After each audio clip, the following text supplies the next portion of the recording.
Welcome to the 5 o'clock talk in the market share track. This is going to be easy local Windows kernel exploitation. Couple reminders, please silence or turn off your cell phones for the talk. Also in your package you would have received speaker feedback forms. If you can go ahead and fill those out and turn them in at the information desk so we can get feedback on everything. Without any other further ado, here's Cesar.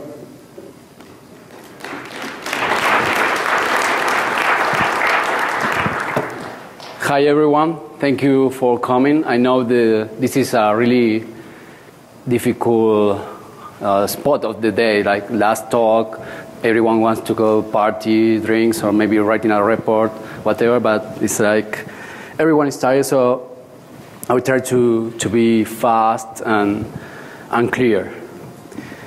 So like the title says, this is a couple of 3 different tricks for exploiting some kind of Windows kernel vulnerabilities. And when I say easy, I really mean it. You will see that every trick requires just some 3 easy steps. You won't even have to think about it, so it should be easy to learn and to understand.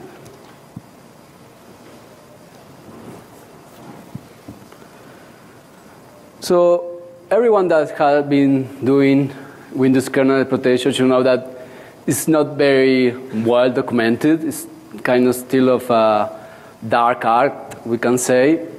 There are very few cool exploits available. Some of them are not reliable. And the same with techniques. There are really good techniques, but the thing is when you go to this kind of vulnerabilities where you can control where to write, also the value you can write sometimes, it's called write-what-where exploitation. There are a few techniques available, a few cool papers, but sometimes the techniques are not generic. They work on some Windows versions, and they don't work on different versions. And they are not generic. Sometimes they require certain scenario to be able to work. And when the things get complicated, they won't just work, because sometimes you have really restricted scenario where the value you can write is not fully controlled by you, by the exploiter. Sometimes you can just write 1 byte to the kernel. Sometimes you can just write null, for instance, to the kernel. Sometimes you can write a fixed value, etc. Or there is some weird scenario where you can just increment a value or decrement a value. So as far as I know, there is no generic way and easy to use technique to exploit this kind of bugs with these difficult scenarios. And one thing in common with all the techniques available right now is that you always end up running code in kernel. I mean, it's cool to run code in kernel, and sometimes it's needed, depending on what you want to do. But you will agree with me that if you make any mistake, then you will get a crash, and there is no second try. I mean, you make a mistake, the code is not stable, and you get an instant crash, a blue screen, and that's it. So it's better for me if you can avoid running code in kernel. So all this research started after I read a really cool paper by Matthew, I don't know, Matthew and the other guy. I'm sorry. It's difficult for me to pronounce the name. And GDT and LDT in Windows kernel vulnerability exploitation. This is a really cool paper where they use the anti-query system information to get the kernel address of the K process structure. So they do some overwriting of these GDT and LDT in order to elevate privilege. I like the paper, but I find the technique a little bit complicated. When I saw this API, I remember that I saw it before, for instance, when analyzing how Windows Process Explorer works. But I never thought that this API could be used for kernel exploitation. And I started to research, and this paper inspired me, because this API is really cool because you get all the kernel addresses from different Windows object structures. For instance, you can get the address of a process, structure, of a token structure, a thread structure, etc. And you get really useful information. For instance, you get the kernel address here in the object field. Then the object type will tell you if it is a process, a thread, etc. And here you get the process ID to which has an open handle to that object. So basically, you will know where each structure is located in the kernel. So maybe I'm lazy, but I like things to be easy to do, like follow 1, 2, 3, and be able to achieve some goals in a very easy way. And it's more difficult to find ways to make it easy, but once you do it, then things become clear, you save a lot of time, etc. So when I started to research this, I started to think about different scenarios of what I could do if I can know where to write in kernel in order to elevate privileges. Because what you want to do in an exploit, when you are exploiting a kernel vulnerability, is to be able to perform privileged actions in order, of course, to elevate privilege. So one of the questions I asked to myself was, what if I can remove an ACL for a process, for instance? If I can remove an ACL from a process, for instance, LSAS process, I could inject code in that process and elevate privileges. Or I could dump the password hashes from there and then crack them offline or doing some pass the hash, etc. Another question I asked myself was, what if I can set any privilege on a token, on a process token? That would mean instantly elevating privileges, because you know where to write, just change some bytes and instantly get more privileges. And then the other question I asked myself was, what if I can just replace a token from my process? So if I can find a really privileged token and then put it in my exploit, I will be able to just doing one write to elevate privileges. Doing this research, I found out that it's possible to do all of this just doing one write to the kernel and without having to run code in the kernel, which is, I think, is nice. I also asked myself, why do you want always a system shell? Because when you are exploiting a vulnerability, what you want to do is to be able to perform more actions than the ones you are allowed to do. So most of the time, it's not necessary to get a full system shell. You just need to perform some specific privileged action. For instance, if you want to get the password hashes, you just need to be able to dump them. Or if you want to run code, maybe you just need to inject code in some process, get the code run there and elevate privileges. So you just need to do a couple of privileged actions with your exploit and you are done most of the time. So let's start with the first track. So here you can see this is the header of almost, I think, of every object on Windows. Here you can see at the end of this object header is the main body of the sorry. And the main body of the specific kernel structure. For instance, if it is a process, then here the body offset will start the eProcess structure. What I found interesting here is you can see here the security descriptor field. This ends up to be a pointer that points to ACL related information. And this is fixed across all Windows versions. You just, since Windows 2K, maybe since NT, you just have to subtract like 4 or 8 depending on the architecture, and you end up in this pointer. And I found out if you write null there, you just remove the ACL, and the object become ACL free.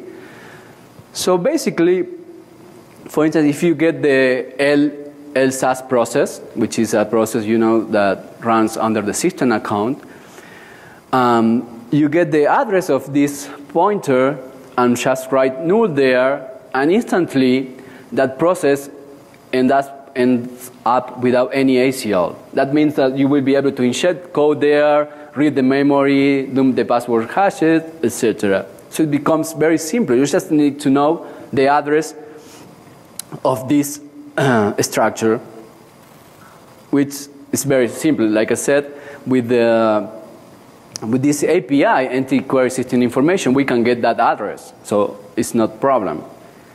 So let's see this trick in 3 steps. First, what we have to do is to get the target object, we want to set the ACL to null. So it could be a thread if we want to modify the thread, or it can just be a process. So we get the kernel object address using the entity query system information. So we subtract 4 or 8, depending on the architecture, and write null there with our exploit. And instantly that object becomes ACL free. And after that, we perform the privileged action we want on that object. Like I said, if it is LSASS process, we can read the password hashes, insert code, etc. That's like you can see, it's very simple.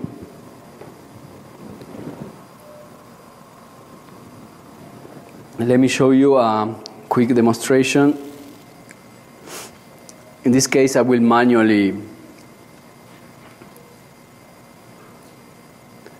be removing manually the ACL.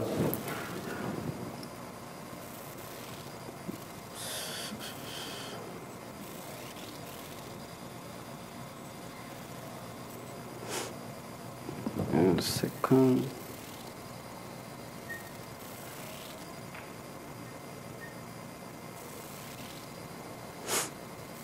Okay, here we have Process Explorer. I have a shell that is running under a low privilege account, and I try to run Windows Credential Editor, which is a really cool tool that was written by Hernan Ochoa, which allows you to dump the password hashes, pass the hash, and other nice tricks. So I try to run the tool, but because I have a low privilege process, I can't do it, so I get an error. So now, taking a look, here you can see that it's running under low integrity level, so it's a really low privilege process. It almost has access to its own process and nothing else. And if I look at the ACL of the LSASS process, we can see it has the regular ACL, which means that only system and administrator account can access to it. So what I'm going to do is to get the kernel object address from the eProcess structure from the LSASS process. You can see here the process name, and this is the kernel address of the object structure. I'm doing this manually, but you can do it with the API I just described. So I have a Windows debugger session, a kernel debugging session. So I can look at the object. We can see here the handle count, the pointer count, some object header information. So I subtract 4 from that, and I will be accessing directly to the pointer to the ACL. Here is the pointer to the ACL of the LSASS process. So I write null there, and now I try to run again Windows Credential Editor. And you can see this time I can get the password hashes, because now the LSASS process doesn't have any ACL at all. And if we look at it with the Process Explorer, we can see that it doesn't have any ACL. You can see it says no permissions had been set for this. In this case, I have done it manually, but in case you are exploiting something, your exploit will be the one getting the kernel object address and then writing null to there.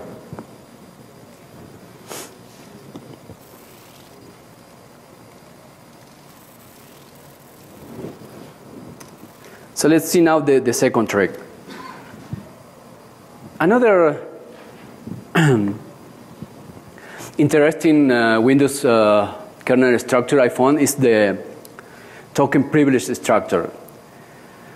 This structure is inside the token structure, and it has the same offset on Windows Vista, Windows 7, Windows 8, etc. And it has three different fields inside the structure. One is the present field, the enable field, and the enable by default. This field means these are bit masks. That means that every bit that are set there means that a privilege is present or not. So in the present field, every bit set there means that means the privilege that are present in this specific token. And in the enable fields means that the privilege from the present one that are enabled or not. So I can have 5 different privileges, but I can have only one enabled. And then in the last field, we have the enable by default, which means which from the present field, privilege are the one that are enabled or not. What I found interesting is that when Windows checks the token for performing privileged actions on the system, it will only check the enable field. And this is cool because when exploiting a kernel vulnerability, I can just directly write to the enable field and enable the privilege I want. And Windows, when my exploit tries to do privileged action, we just check that field. It won't check if the privilege was present or not. So you can imagine how to exploit a vulnerability using this trick. It becomes very simple because you can get the token address, then you know it's a fixed offset since Windows Vista, and you have these 3 different fields, and you know you have to write on the enable field in order to enable different privileges. So the token structure is different on Windows XP and 2003. There are inside the token structure, there is a LUID and attribute structure, which is a pointer that points at the end of the token structure, which is called variable part. And there, depending on the amount of privilege we have in the process, in the token, we have many LUID and attribute structures. Here, in the attribute fields, we have 3 different values. We have 0 for when the privilege is disabled, 1 when it is enabled by default, and 2 when it is enabled. And then in the LUID structure, we have a number identifying specific privileges. For instance, the privilege number 14 in X is the debug privilege. So if I can arbitrarily set privilege to a token in order to elevate privileges, what privilege could I choose to do it if I'm restricted? Because if I'm not restricted, I can just set all the privilege enabled, and it will be the same as running a system account. Maybe I will need to take some extra step when running code, but it's almost the same. So these are the most powerful privileges on Windows, where you can debug programs, you can do anything on any process. Take ownership allows you to manipulate the ACL of any Windows object. Then, but if you can restore file and directory, then you can overwrite any file on the system. So you can remove, overwrite system file and elevate privileges. Then impersonation privilege allow you to impersonate other accounts. Of course, loading and unloading drivers allow you to load drivers, etc. Those are the most powerful privileges on Windows that maybe you want to set when exploiting a kernel vulnerability using this trick.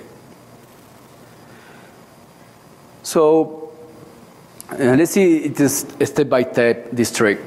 First, what we need to do is to get the primary token kernel address from our exploit process. We can do this by using the anti-query system information API, which is just running it and get search under all the array of results it returns, identify our token, and then get the kernel address. if we can control what to write, we just write, for instance, on Windows Vista, we just write FFFFF, which means if you translate it to binary, it's 1111.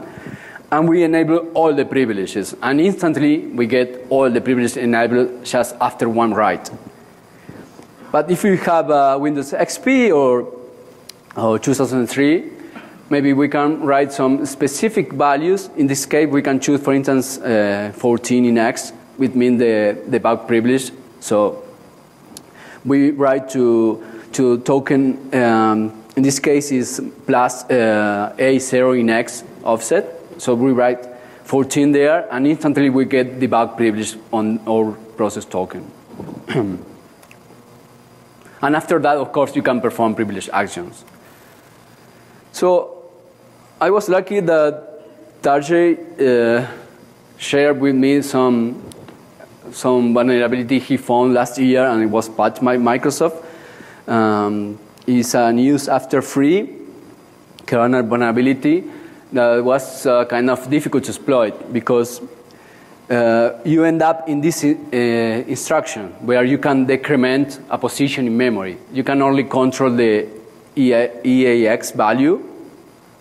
So it only allows you to decrement a position in memory. So if you have to exploit this, I mean, you have to do a lot of reverse engineering in different Windows versions, try to find some stable way, some stable value, and others in kernel memory that you can decrement in order to elevate privileges, etc. It's not simple. I mean, it can be done, but it takes a lot of time and work.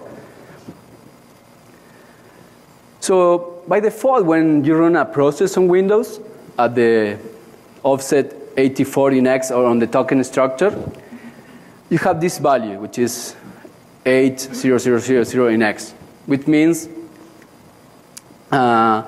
is on the enabled privileges on the field enabled privileges on the token privilege structure. If we translate that to binary, we can see that only one privilege is enabled by default, which is the change notify privilege, which is a privilege that almost any process in Windows has. That is the privilege to get notified when a registry change or a file or a folder change. It's a very basic privilege that almost any process in Windows have. So by default, you have this value there. And because I can know that address in kernel, when trying to exploit this vulnerability, if I subtract 1 to that, I end up with 7FFFF. And if I translate that to binary, I end up with 11111, which means loads of privilege enabled, because if you remember, it is a bit mask, the field of that structure. So you can see here that are really difficult to exploit vulnerability because becomes really simple. Just find our primary token from the exploit process, put that offset of the token where the privilege enabler are, and get that value decremented, and instantly you get a lot of privilege enabled. Pretty easy. We can see the exploit in action.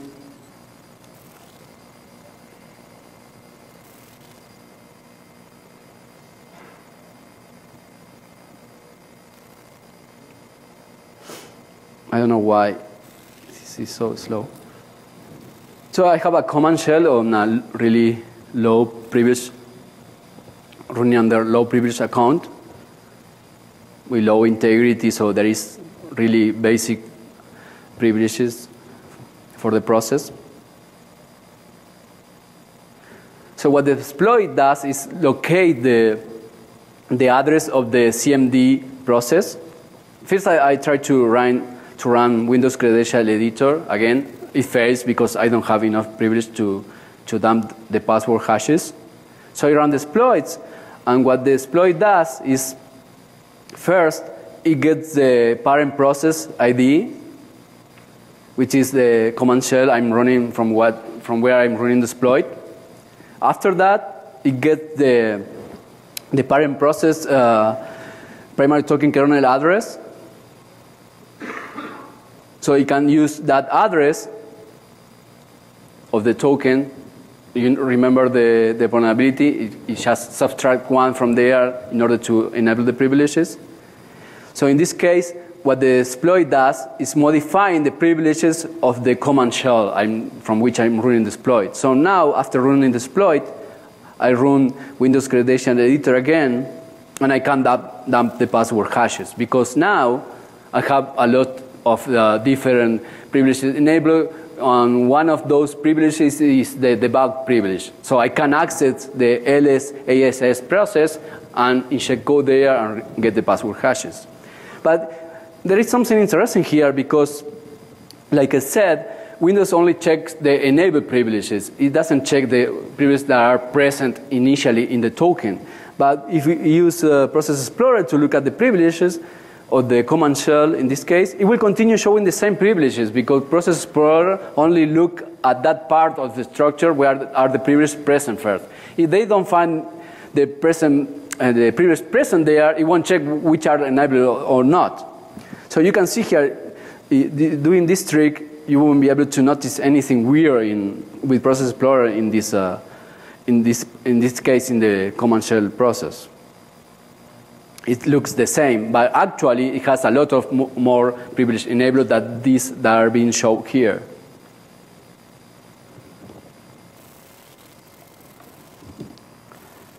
So the same vulnerability can be exploited on Windows XP and 2003, but in a different way. By default, on offset A0X on the token structure, we have the audit privilege, which is number 15 in X. But in case we don't have that privilege there, we can set that privilege there, because by default it's present, so we can remove other privilege and make sure we have that privilege enabled there. It's not a problem, and we should do it if we want to have a very reliable exploit and not trust in the default execution. So here you can see we have the value of 15, but if we subtract 1, then we end up with 14, which means the debug privilege. So you can see here again the same vulnerability on Windows XP and 2003 becomes very easy to exploit, because we can know where this kernel address is, and by subtracting 1 to that kernel position, we are setting the debug privilege to our exploit process, and in this case, we can access any process on the system, inject code, etc. Of course, in case you can do multiple decrements, you can continue decrementing until you get another privilege enabled, like take ownership or other privilege. Or you can increment, you can do the opposite. Right? So let's see now the last trick. Another interesting structure I found is that inside the eProcess structure, which corresponds to each process on Windows, there is a structure called xfast_ref token. Actually, this is a structure. It's a pointer, but it's a structure because there are some, I think it was the 3 least significant bytes are used to fast reference counting.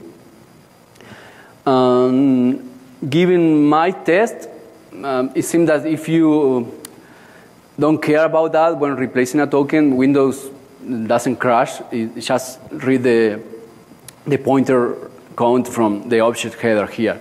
If you remember, in the object header, from each Windows object, there is a reference count maintained there. So if we have, for instance, a process that the handle to that process object was opened by other process, etc., then you get an incremented count there. So Windows knows where to destroy the object when the count reaches to 0.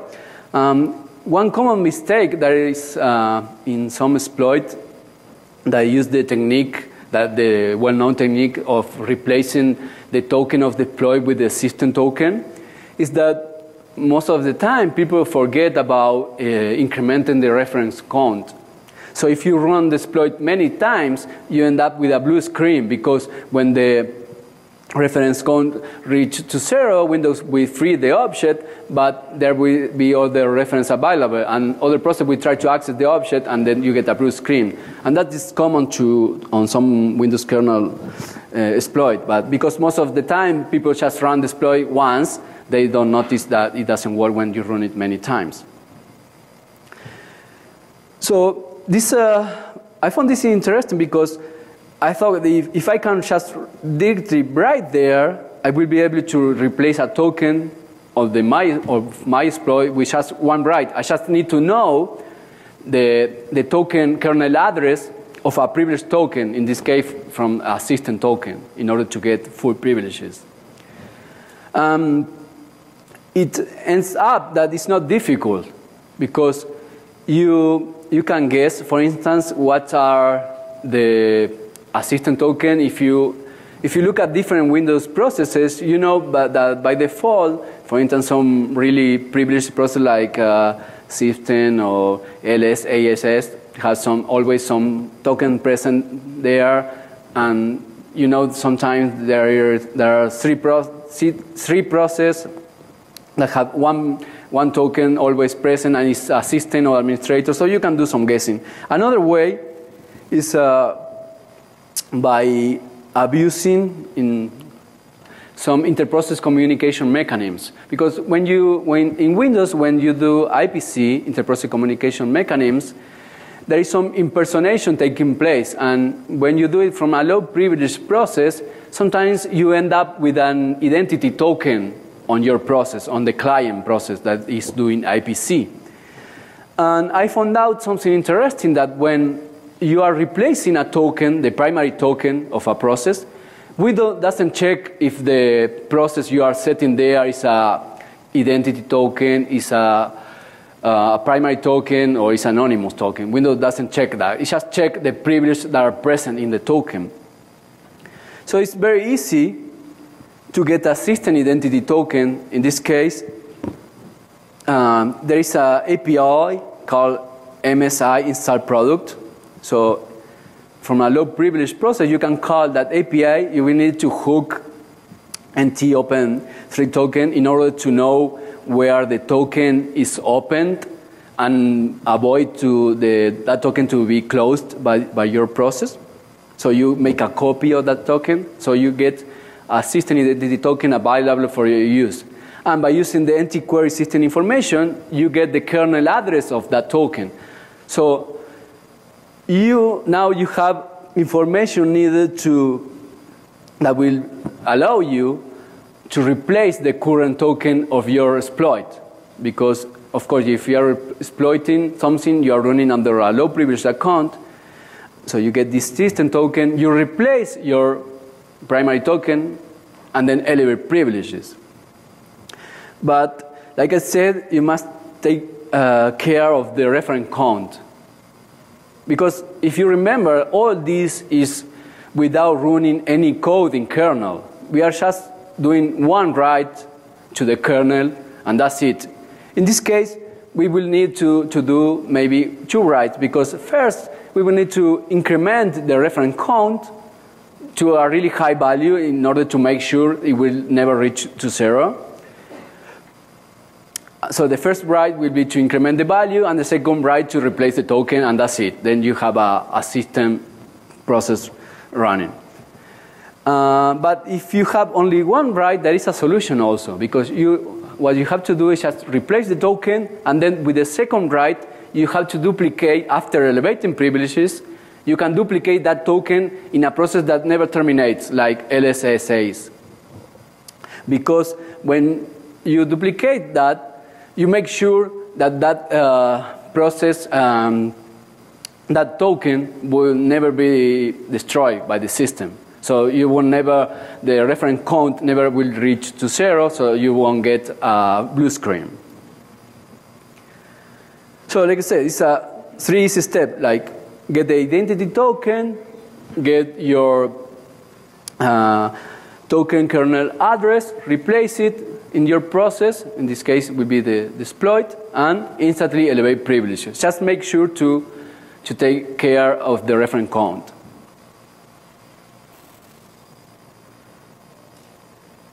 So some final conclusions is like I said, it's really simple. Just calling empty query system information, locate the kernel address, and just write a value at the proper address and instantly elevate privileges. It's just one write. You don't have to run any code in kernel, and that's it. And also it works for really difficult to exploit vulnerabilities. And of course, these are just some ways I found by researching some specific kernel structure. If you continue doing some research, maybe you can find some even easier way to elevate privilege by replacing some values in some Windows kernel object structure. And finally, like I said, for me, it's like you don't always need a system share. You just need to be able to perform privileged actions. So there is a reference to the paper. And thanks to Ruben Santamarta and Tarshade for the feedback and proof of concept. That's it. So, any questions?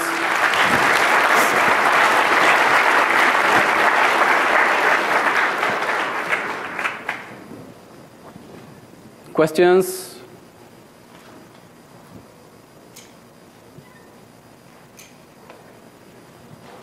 No? Okay, so it was easy, right? Thank you.